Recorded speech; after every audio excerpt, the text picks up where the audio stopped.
after our world. If we're going to make sense of it, hold it together and actually do something with it. And of course we know all of these. We will all die. That's the one certainty we've got. We know we all have to labor. We have to work. We have to work in order to eat, in order to survive. And all of us fall ill. It's inevitable. We catch things. We overtire ourselves. We do things. We have accidents. We all have to deal with that weakness of illness. And we all have to deal with failure in our life. Disappointment, things going wrong, things completely falling apart at times. It's normal. It will happen. And it makes us anxious. But what do we do with it? And what do we do with all these losses that we will experience? Well, Jaspers was very good about this stuff, and if you've not read his Way to Wisdom, read it, because he really got this stuff. He talked about these situations of which their shattering force is obscured a lot of the time. I must die, I must suffer, I must struggle, I am subject to chance, I involve myself inexorably in guilt, and we call these fundamental situations ultimate situations. But the reality is that we like to cover them over, we like to forget about them. So this picture sums it up very nicely. This is very relevant to us in the UK at the moment, where many people have forgotten about all these wars we have fought, all this death, all this suffering that people have been through for centuries and centuries in order to live a lovely life. But that lovely life will change, will be taken away if we don't get real about how things work. And the moment we do get real about how things work, what do we feel? We feel angst, anguish, anxiety, because we tremble with the dangers of the world. And that Munch painting sums it up so beautifully.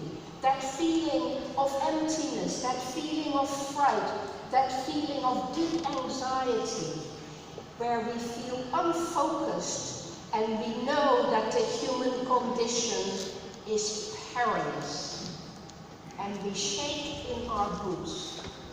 You know, all these words in all these different languages come from that same root, which is that of ang, which means constriction or narrowness.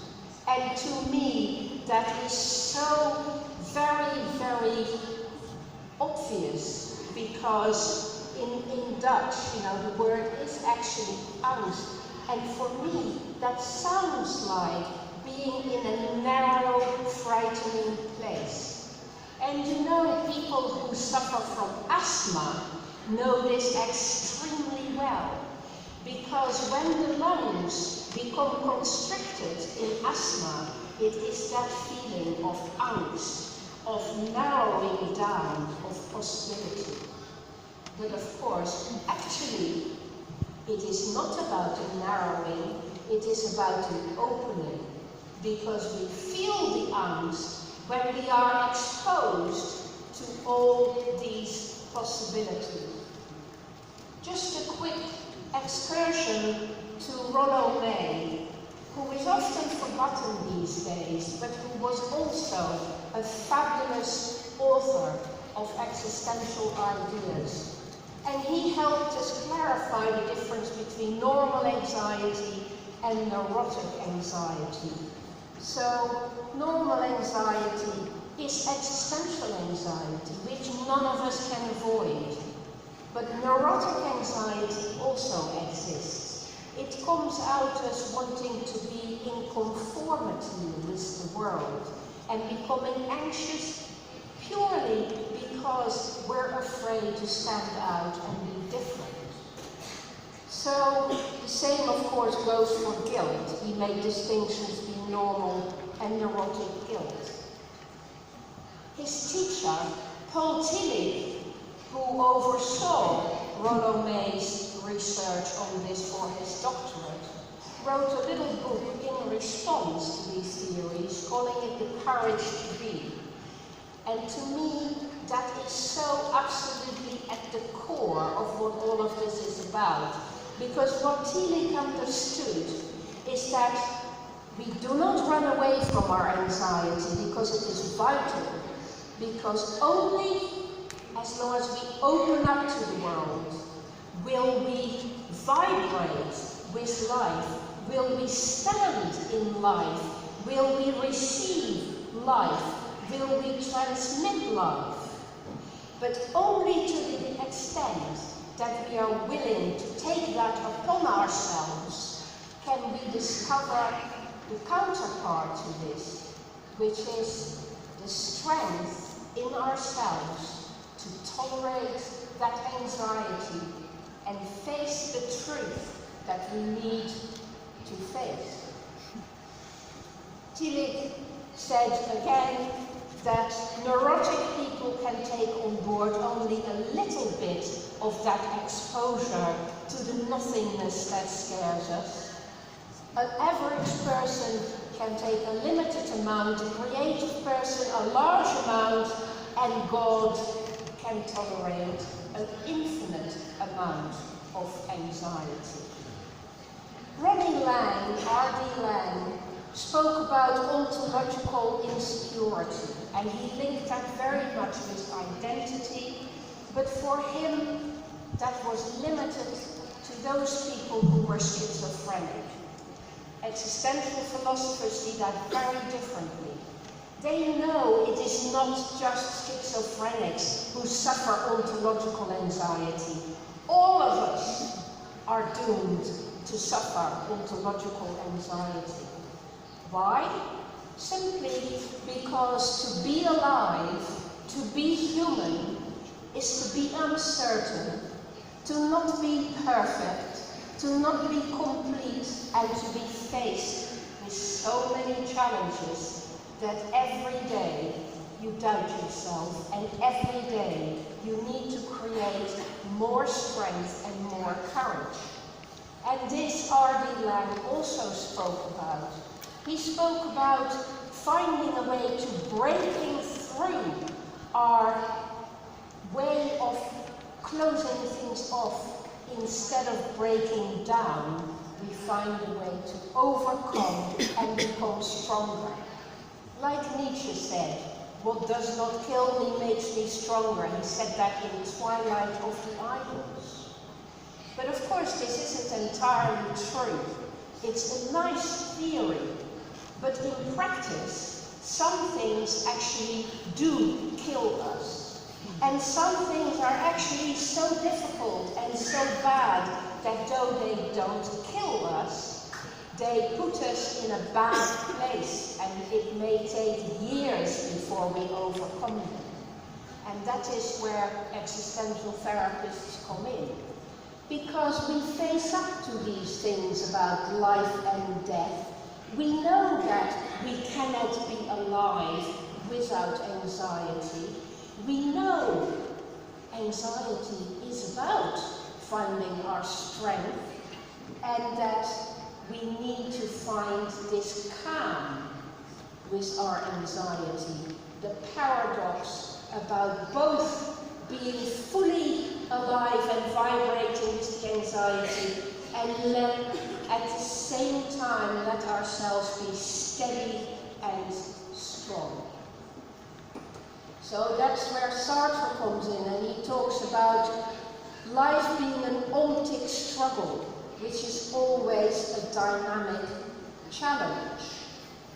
And the anxiety that we feel gives us exactly what we need to meet that challenge, because it is energy. Anxiety is pure energy. You know that distinction between anxiety and fear that Kierkegaard made and Heidegger made?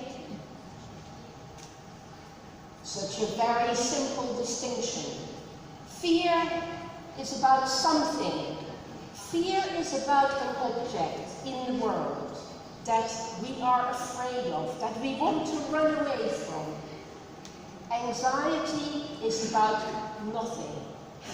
Or in other words, anxiety is about nothingness. It's about everything disappearing under our feet. Anxiety is always about responsibility. It's always about an awareness that it is through us that something has to be faced. Something has to be taken on the chin. Something has to be tackled. Something has to be made meaning of. And the moment we feel that anxiety, there is a doubt. We're not sure how we can respond to that difficult situation, how we might make something good out of that. With fear, it's much simpler. With fear, we fight, we flee, or we freeze. We know this, 3 possibilities. But with anxiety, it's not quite so easy. We often sit with anxiety for hours, for weeks, for months, even for years, and we can't flee from it. Sartre had some interesting things to say about anguish too. He, of course, talks about people being free in being in nothingness. And he saw the freedom being at the core of our anguish, because it is because we have choices and because we have to make decisions that we feel anxiety. If everything was straightforward, determined, there would be no need for anxiety. But because we have to do this job of making distinctions and making decisions, we need that energy. We need to feel that nothingness of possibility, and we need to rely on ourselves to make those decisions. You know what Sartre said, we use bad faith in order to deal with it. We pretend to ourselves things are not so bad, or we pretend to ourselves that we are solid rather than open or nothing. But of course that is not a good solution. So later on in his article on what is literature, he talked about it a little differently. He said, a lucid view of the darkest situation is already in itself an act of optimism. Indeed, it implies that the situation is thinkable. When you start describing what is making you anxious, you turn what seems like nothing into something. And the moment you experience yourself as being capable of doing this magic to the world, describing it, making it come to life, grouping it, making sense of it, finding meaning in it, that moment you start to go beyond that anxiety that paralyzes you. So now I'm afraid we have to deal with Heidegger's view on anxiety, and that's a great deal more complex. But I know any existential therapist loves a bit of Heidegger, so I've put some extra bits in here for you. Let's start simply with the idea that, of course, Heidegger said in anxiety one feels uncanny, which means things don't seem quite right anymore. They change. We feel altered. We feel we're not quite sure who we are. We're not quite sure what the world is about. So we become unsettled. And you know in German that is unheimlich, not being at home, but that also is translated as uncanniness, or, you know, not being at home. So Unheimlichkeit and anxiety are completely mixed, and the beauty of Heidegger's theory is that he claims, and I think there is some truth in it, that the not being at home, the uncanniness, the strangeness is something that we all come into the world with originally. It is something that is so fundamental to all of us that we become experts at trying to get away from it, because it is so unsettling and so unpleasant. So anxiety always arises in the gap between the things we can tell ourselves are certain and the things that we think are possible. We don't want to be killed by certainty, that's boring and stultifying, paralyzing. But when there's too much potential, we become so anxious we might end up panicking. So somewhere in between those two extremes, we find that anxiety that is creative and that allows us to make meaning. So that anxiety is the shadow side of our freedom.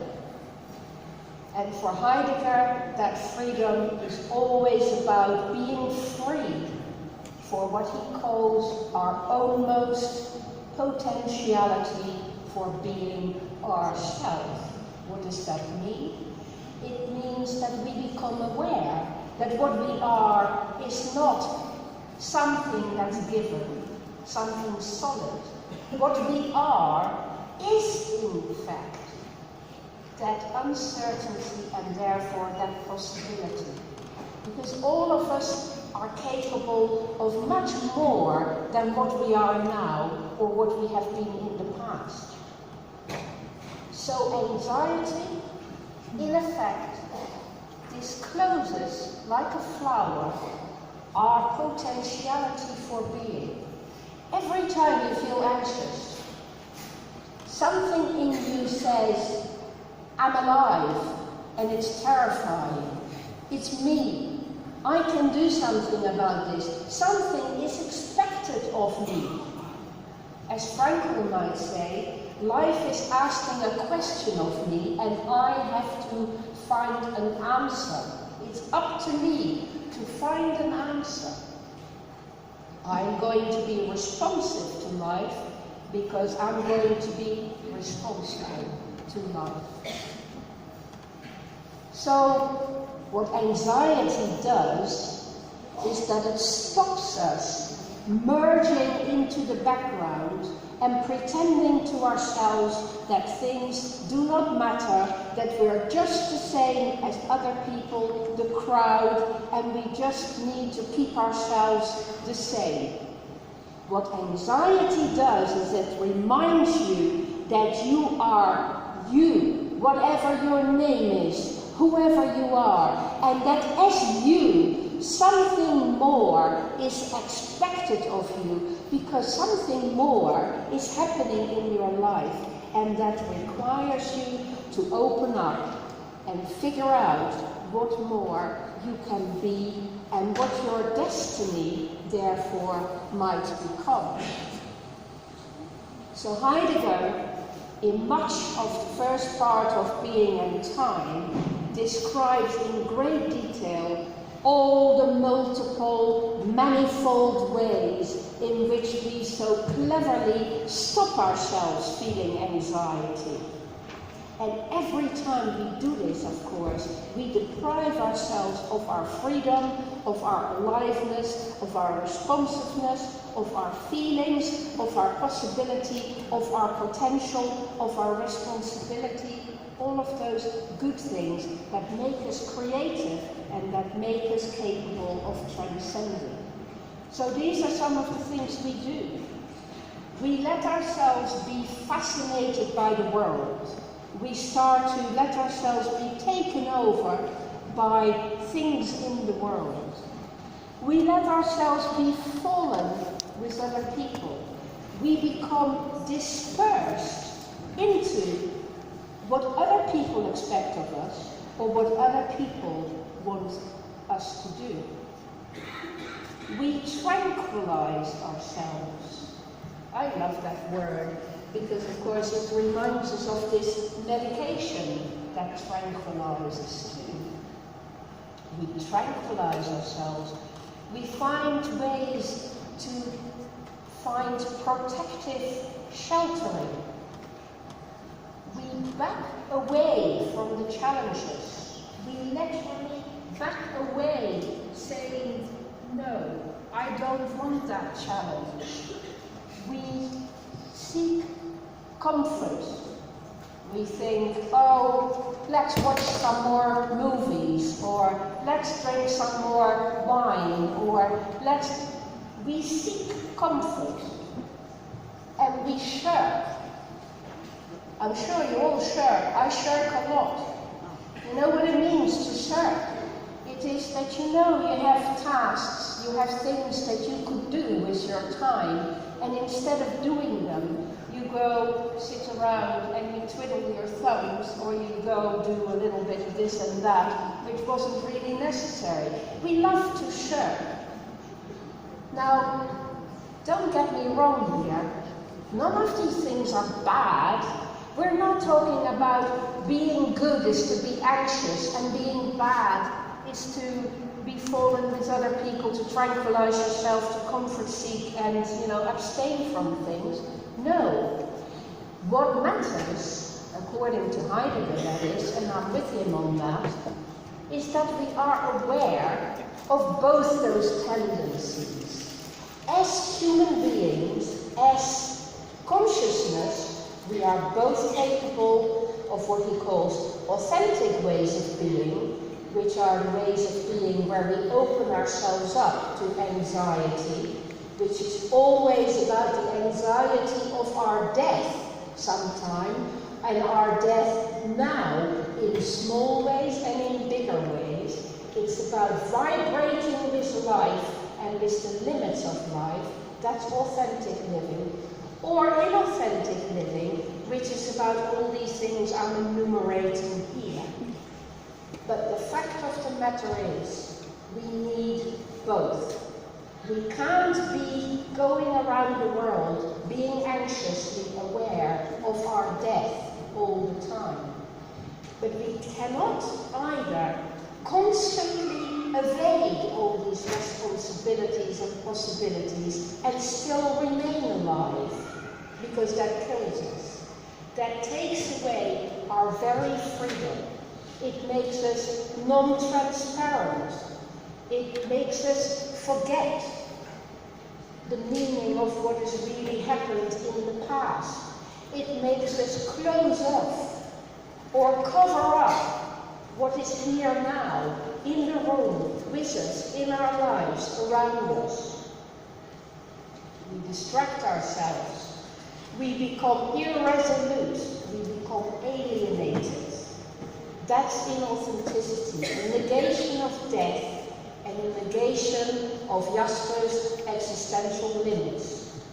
It is what Heidegger calls unowned existence, and it makes us indifferent. But the moment you feel that anxiety again, the moment you feel that vibration of feeling again, you know you are alive. Never, ever be afraid of your anxiety. I am a very anxious person, and I have learned to love my anxiety. I have learned to prize it. Well, one thing it does for me this evening is that it keeps me on my toes and alive while I have not slept for more than 24 hours, having come here on this long journey. And that anxiety is what makes that possible. It gives me this extra energy that allows me to reconnect, to know that I'm not at my best when I'm tired, but to know that I still am here to face up to each and every one of you and what you need from me, and to face up to the possibility of anxiety. And it is important to be able to talk about that. So that's why anxiety is such a good thing. That's why it is so important that we do not try to cover it up, that we do not try to get rid of our anticipation of death. We cannot underestimate, well, we cannot overestimate either, how important it is to be aware of our temporary nature and how it changes us when we do that. And it's very easy to speak about that in principle, but it's quite a different thing to really face up to that. And in the last few years, I've had to face up to these things in a much more real way in my own life, and I've become aware that that's been terrifying and also very enriching. Because when you do that, you become aware that your life is uncertain, indefinite, and that your fate will end sooner maybe rather than later. This is a table I put together when I researched being and time to use the words that Heidegger uses to really grasp this opposition, the authenticity and inauthenticity. So the really interesting thing is that both these things come from the same principle. Our original state is always that of being undifferentiated. When we are born, when we are thrown into the world, we can be lots of different things. We haven't differentiated ourselves yet. We spend decades differentiating ourselves, making choices, choosing for things and choosing away from things, choosing for people and choosing away from people, choosing to do certain things and not do other things. We differentiate ourselves, and the more we do that with conscious awareness of all these opposites, the more we bring out our capacity for being aware and making something of this brief spell of consciousness that is living itself out through us.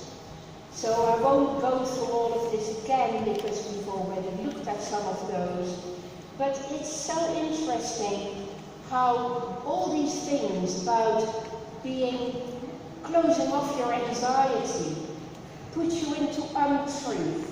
And all these things about disclosing and uncovering and being transparent and attending to the call of conscience and anticipating and being in a situation, these are all steps towards greater truth. And of course they make us unheimlich, they make us ill at ease. But in a way, that is where the value lies. So the big question is, for me this is always a problem. Does that mean that as an existential therapist it is my role to make people ill at ease? And the answer is no. You don't have to do it because they always only come to you when they already are ill at ease. That's the beauty of it. You don't have to do that for them. You just have to give them the power back that they've lost, the courage back that they haven't got yet, to know they can take that ill at easeness and do something good with it. And now back to our friend Kierkegaard, who of course called it the dizziness of freedom, and who wisely told us that whoever has learned to be anxious in the right way has learned the ultimate. So that, somewhere in the back of my mind, is always what I think with any client, that they are too anxious for comfort because they are facing difficult situations and they don't like it. And it is my task to help them discover the power in that anxiety and in these difficult experiences. But it is also in my gift to help them understand that when they master that, they become different as human beings. They stop having to be thrown about by either closing off or being overexposed. They become more balanced in how they manage that. So the angst is therefore always something that shows you an infinity of possibilities. It is a sweet anxiety, as Kierkegaard called it. But sometimes it is experienced as dread, and then we need to do something about it. For Kierkegaard, of course, like for Heidegger, the process of sifting your anxiety is the process of becoming. Because every time you manage this, something is added to how you define yourself and what you can count on in yourself and how much truth you can face. Remember Tillich's idea that the bigger you become, the stronger you become, the more you can face of that nothingness. The last thing to do is let yourself be so paralyzed by anxiety that you have to live in self-forgetfulness. Of course, poor Ophelia actually killed herself. She is dead. But killing off your anxiety is a form of suicide, I think. It makes you much less than you could be if you faced up. I want to tell you a little bit about one of my clients at this point. I call him Michael because he was a Catholic and he was very aware that he wanted to be like an archangel, fight for the good in the world. 52 years of age, an Irish man, a successful designer in London, married with 2 teenage sons. His father Andrew and mother Enid, born in County Cork. Dad died a year ago in his 80s. Michael has an older brother called Patrick, 2 years older than him. And what has happened since Dad's death is that his elder brother has taken Mother over, and Mother now lives with the brother. Dad used to run a factory for kitchenware, and Uncle Kevin is now working this factory instead of Father, who has died. Michael, when he goes home, can't stay with his brother and his mother anymore. There's no room for him, and he feels completely at a loss. This is making him increasingly anxious, and initially he thinks that this is about him being anxious about his mother, who herself has tachycardia. So his constant anxiety is so acute that he can't cope. He can't sleep, he's lost his appetite, he feels in a high state of alertness the whole time. He's used all the meds, it makes things worse, he doesn't like it. He feels dizzy with it, the dizziness of anxiety. and he can't settle in himself anymore. His Unheimlichkeit. And there's nothing wrong with him physically because he's had himself checked out. He's out of control, he says. So we start looking at what makes him so uneasy. What is it that he dreads? And of course this brings out lots and lots of concrete things. He feels he has failed to protect his mother from his brother. He can see that his mother is experiencing this tachycardia and this anxiety also because his brother is not really very kind with her. But this is what mother wanted. What does he do about it? What is his responsibility about it? Should he defend her? Should he fight his brother over it? Should he? Or is he just being jealous that mother has chosen to be with his brother? What does it all mean? Where does he stand? What kind of person is he that he can't just let them get on with it? That he feels pushed out? But other things come out too. We discovered that Dad, who's dead, remember, used to fear his own big brother, Kevin's temper. And this is the man who now runs the factory. And that his brother, Michael's brother, used to tyrannize the household. His mother used to be scared of him, and Michael used to be scared of him too. So the situation is actually one of guilt now, because here is Michael living in the in London, whereas the family is still going around this circle of persecution and anxiety. So why does he feel like a failure?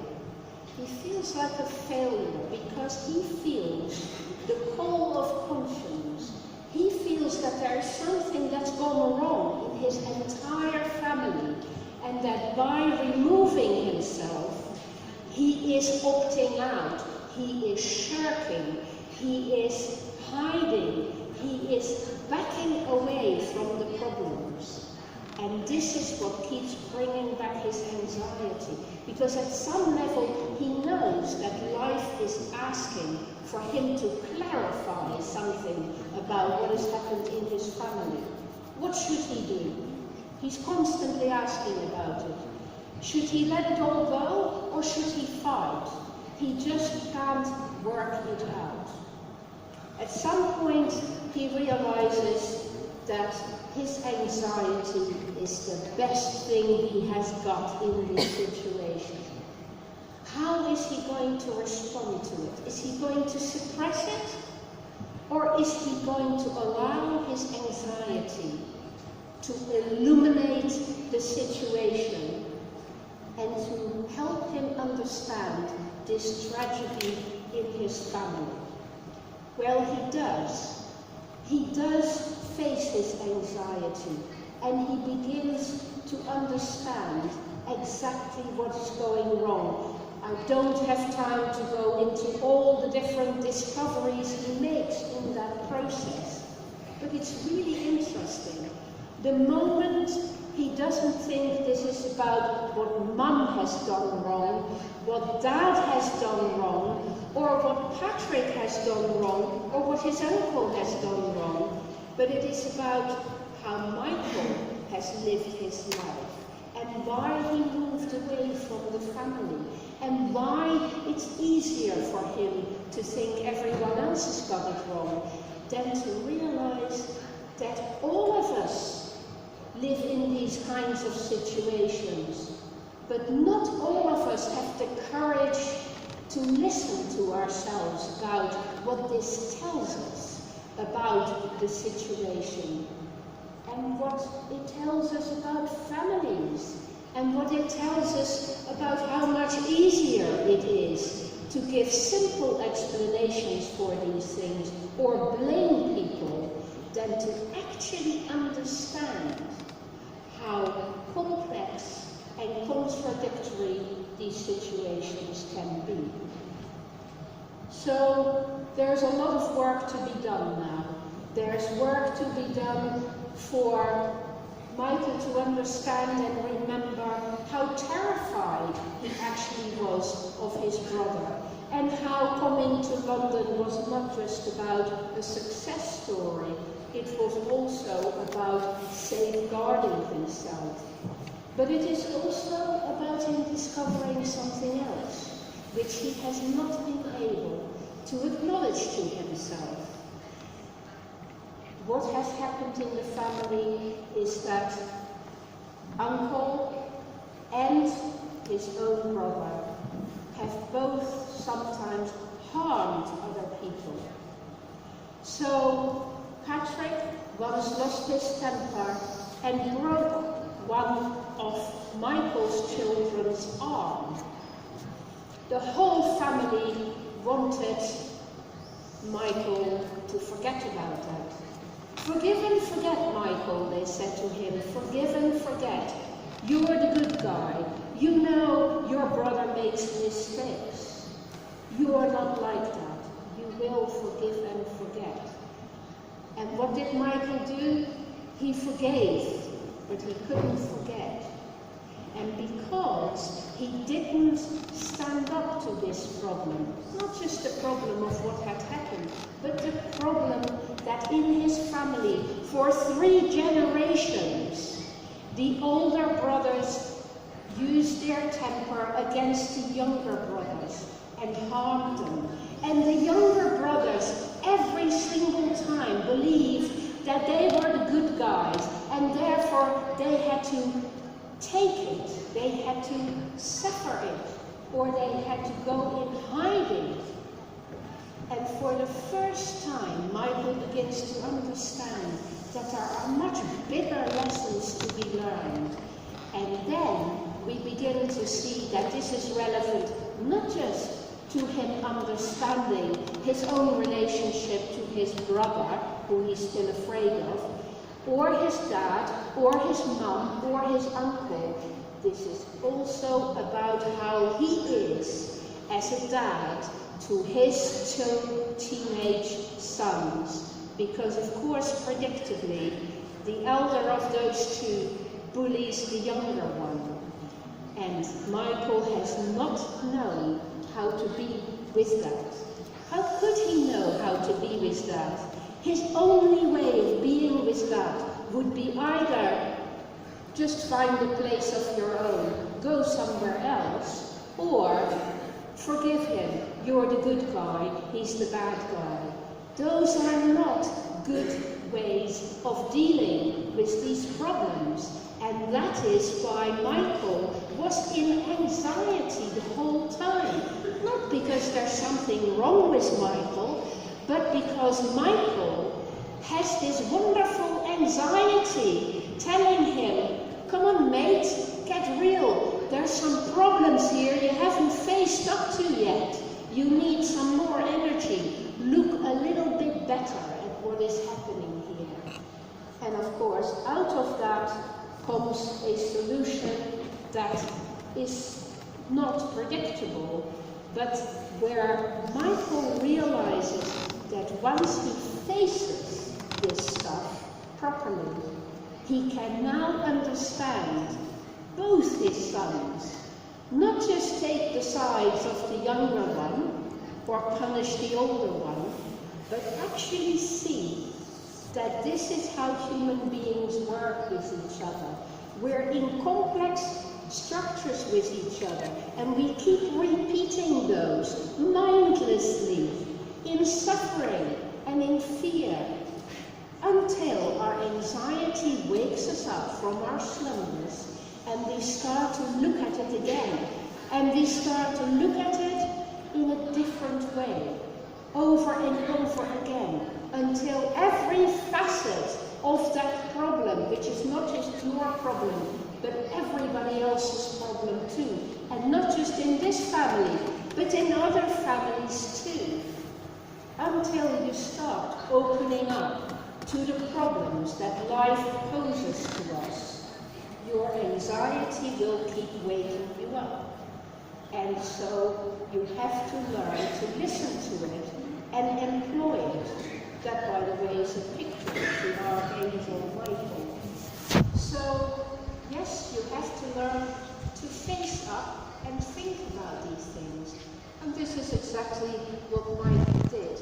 Very slowly, he became a different person. Instead of thinking of himself as somebody who was probably a coward, or somebody who was a goody two-shoes, a morally pure person, but, who would always be victimized. He became aware that things are not one or the other. We can be both strong and vulnerable. We can stand up for ourselves and still be good.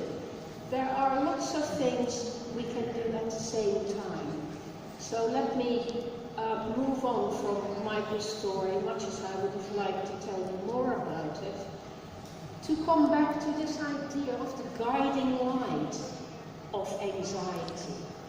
And when you're in a ship, there isn't just one guiding light, there are many different lighthouses. And when you're the captain of your ship, you are the person who needs to decide which of those lighthouses you're going to follow and which port you want to go to. So that's about which direction you're going in. That is something you need to ask yourself. When I'm anxious and I want to respond to my anxiety, what is it that I want to achieve with that? Which safe harbor do I want to get into? Maybe sometimes it is the harbor of avoidance of challenge, and that's okay. Maybe sometimes it is being heroic and taking on a battle. Maybe sometimes it is having a dialogue with people and trying to solve things together. There are many solutions to every problem. What matters is that we don't just get rid of the problems or pretend they're not there, but we allow them to awaken us and we take them seriously and we start opening ourselves and learning. And as therapists, of course, we're not the guys saying, go to that port or go to this one.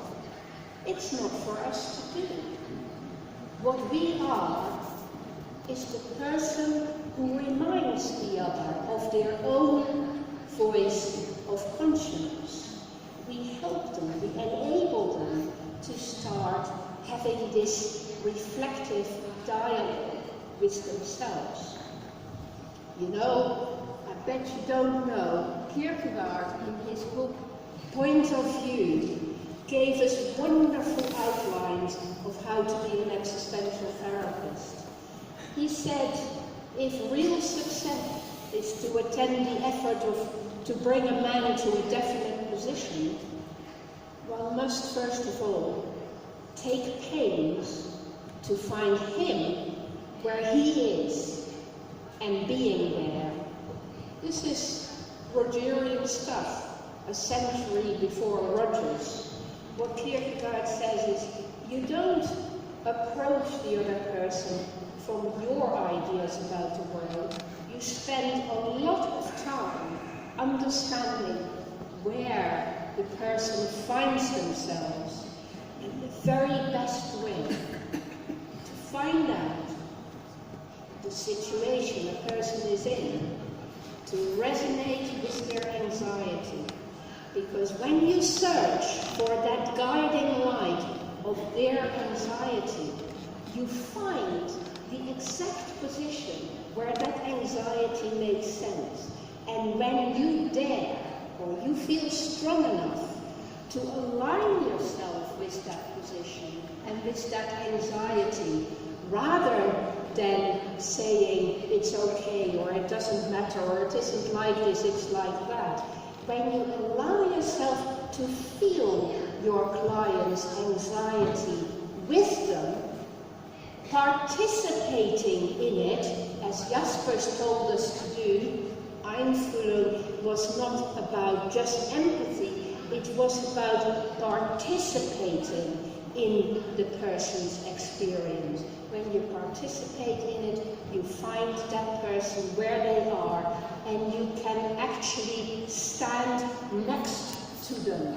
And together you are strong enough to deal with almost anything.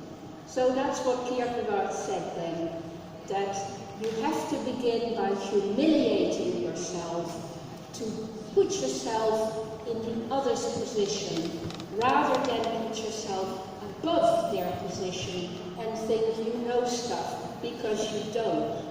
You will be in the wrong if you think you know what a person's anxiety is about. It's always much more intense and much more complex than you will allow yourself, will permit yourself to think. Because we don't really want to feel another person's anxiety. We don't really want to resonate with it and think of the mess created in that person's life. But we must, because only then can we truly allow that person to find back the flow of life.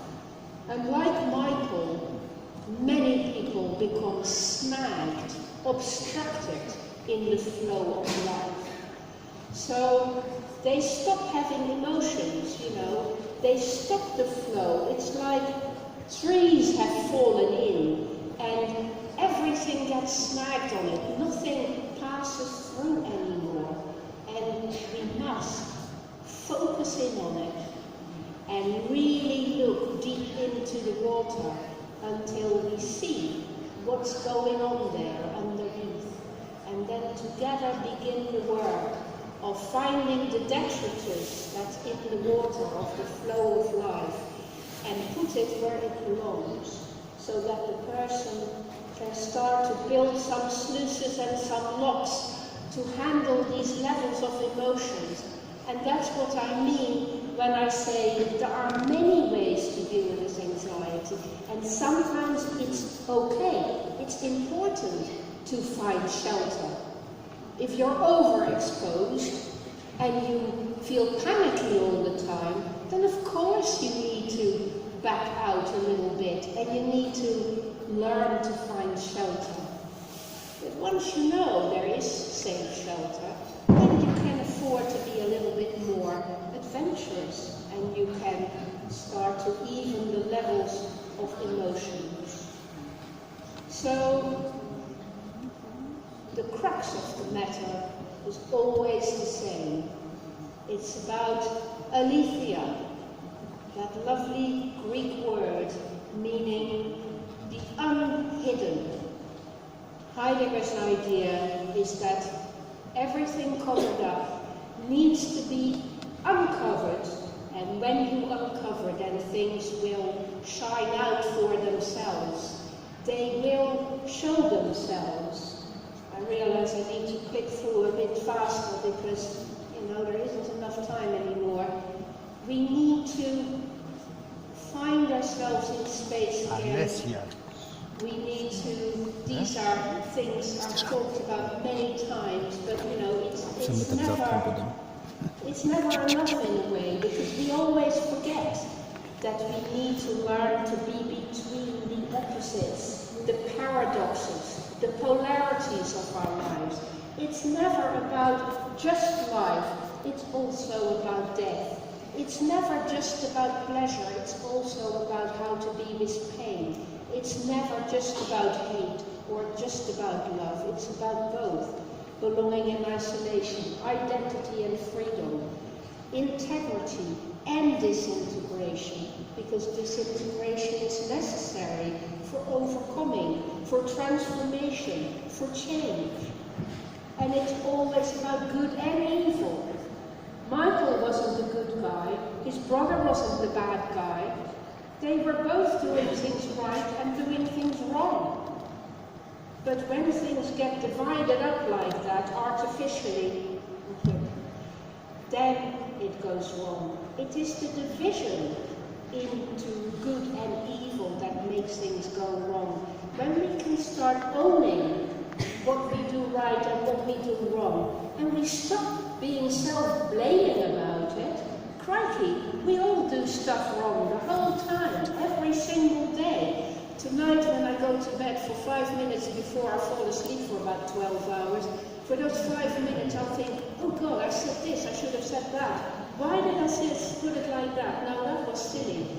We all do it. Everything we do is insufficient, imperfect, and can be improved. But that's what makes it alive. That's what makes it dynamic. And that's all you need to remember, really, because otherwise you make things just completely impossible for yourself. So allow yourself your Befindlichkeit, your feelingness. Allow yourself to attune to your anxiety. Allow yourself to attune to the whole range of your emotions. Allow yourself to be like a prism, like a lens, through which the light of life falls and creates these different colors, these different emotions, these different experiences, these different understandings that you can make sense of when you understand how each of these emotions relates to the values that we hold dear and to the losses that we fear. So that's where I use my emotional compass, which is very helpful, and it's that's not the one I wanted. I just wanted one particular version of this compass. That's the one, because you'll see anxiety is on here as a general feeling that we have with every emotion that takes us towards something. Anxiety is that energy, that readiness to be more, to achieve something new, to transform, to create. Whereas depression is every emotion that goes down from something we value. It's what we feel whenever we lose something. So anxiety and depression are both necessary, and they're very different to fear, which is a very specific emotion in relation to a threat. So let me get to the end of this so that we can pull it together a bit. I was going to talk to you about the importance of passionate engagement, and anxiety is the start of that. And that involves time as well as space and emotions, because time puts pressure behind things, and time is felt strongly, so that time gives us a dialectical way of retrieving the things that have happened and projecting forward to the things that we may make happen, and connecting those together allows us to not be lost with our anxiety, but to be aware that the anxiety has emotion all its own, which is going somewhere. It is never just in a vacuum. It is never lost. It is always purposeful, and it always goes somewhere. So this is where we find that existential courage. It is when we find the authority to tolerate our anxiety and to discover our potential. So that is what Heidegger calls Eigenes, to re-own our life, to make it our own again by using our consciousness. And we hold our anxiety literally like a light. You may have noticed that that light is just the setting sun, which you can make look like a ride where you put your hands around it like that. It's about trusting your life. And when you work with your client, it's about finding these areas where anxiety elucidates something for the person, where it throws light in the clearing, as Heidegger had it. And if you stay focused with that, instead of worrying about it, then the person may find that moment of vision where they can connect all that's happened in the past to all that's possible in the future and all that's in between. And then we attune to the world and we prioritize love. What I call love there is the opening of our heart to allow ourselves to want things and to reach out to the world in a way that is committed, enthusiastic, passionate, harmonious, and also conflicted and dialectical. And in that process, as Jasper said, we discover that only the enthusiastic attitude means that we live our lives awake in totality and authenticity, because enthusiasm is becoming oneself in the act of devoting ourselves. And when we devote ourselves, we are not afraid of our limits and the contradictions. We befriend them. We search for truth, aletheia, because only through beginning to look for truth do things find their right places in our lives. And though we never will know exactly in a human life what truth is, to search for it and to find how things fit together is always a good way to go. And in that process, anxiety is our northern star that gives us our orientation. Value your anxiety, value that of your clients too, because in that way they will find themselves. Thank you very much.